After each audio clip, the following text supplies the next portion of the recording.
জবানে, কারণ শতদয়া ছিল তার পেশা, গরিবের ছিলেন দাতা, এতিমের ছিলেন পিতা, দুঃখীর ছিলেন ভরসা, বিচার আচার ছিলেন ন্যায় ও ইনসাফপূর্ণ। তবেই তো এক বাক্যে স্বীকার করেছিল প্রিয় নবী সাল্লাল্লাহু আলাইহি ওয়াসাল্লামের জনপ্রিয় নেতা, উপাধি দিয়েছিল সত্যবাদী ও ঈমানদারি। যে যুগে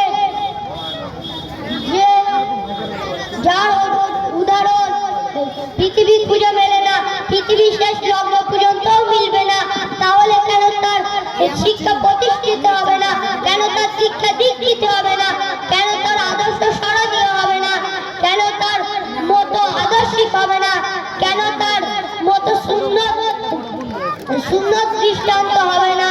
সুতরাং তার অনুসরণে আছে উন্নতি, অন্যথায় অবনতি, অবনতি, অবনতি।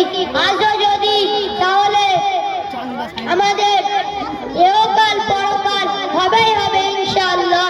এই বলে আমার বক্তব্য শেষ করলাম। আসসালামু আলাইকুম ওয়া রাহমাতুল্লাহি ওয়া বারাকাতুহু।